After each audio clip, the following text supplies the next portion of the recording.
The process of mining starts with prospecting or exploration and hopefully the discovery of an ore body.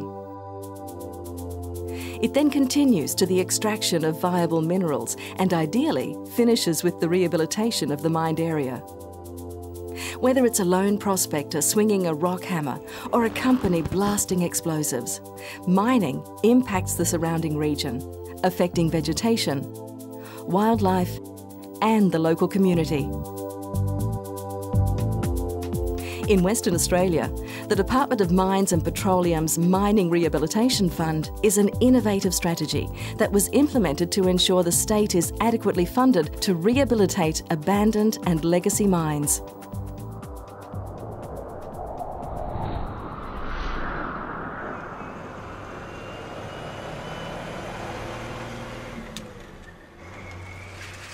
With over 22,000 tenements currently being explored or mined, WA is home to a robust resources sector. However, over a century of activity has created many abandoned sites. Mining's been taking place in West Australia for over 125 years. During that time, the expectations of the community and industry have changed in what should be left after mining. So in the early days, what was acceptable, in fact, even in the 80s, what was acceptable isn't acceptable today. We've worked with the community and with the industry to make sure that what's left after mining is the right sort of amenity for that area. Abandoned pits and mine shafts pose a significant threat to animals that may become trapped inside, endangering the existence of rare species and local ecology.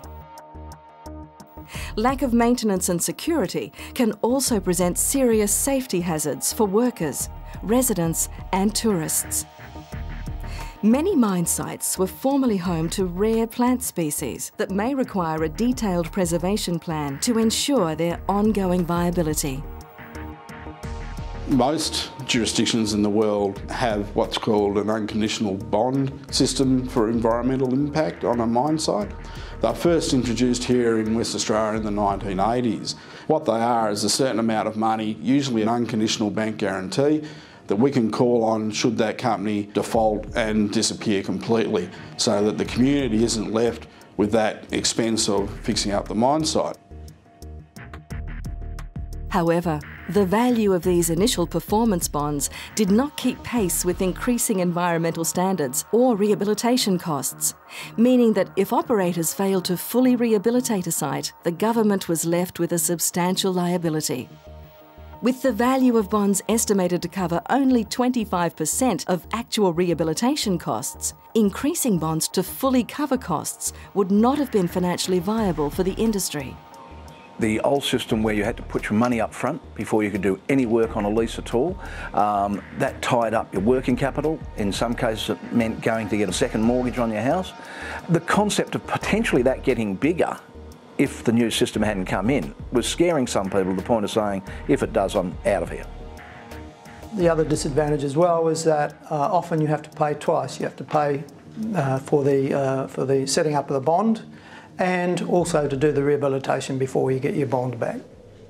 It became obvious over time that the bonding system was failing not only in terms of environmental outcomes, but it was retarding some actions in industry as well, and we really needed to go out and look for a better alternative. And we did that through consulting with industry over a couple of years, getting a whole lot of economic modelling done, and that's where we came up with the Mining Rehabilitation Fund. Introduced in July 2013, the new scheme requires mineral exploration and mining companies to pay an annual levy based on the area and type of disturbance on their mining tenements.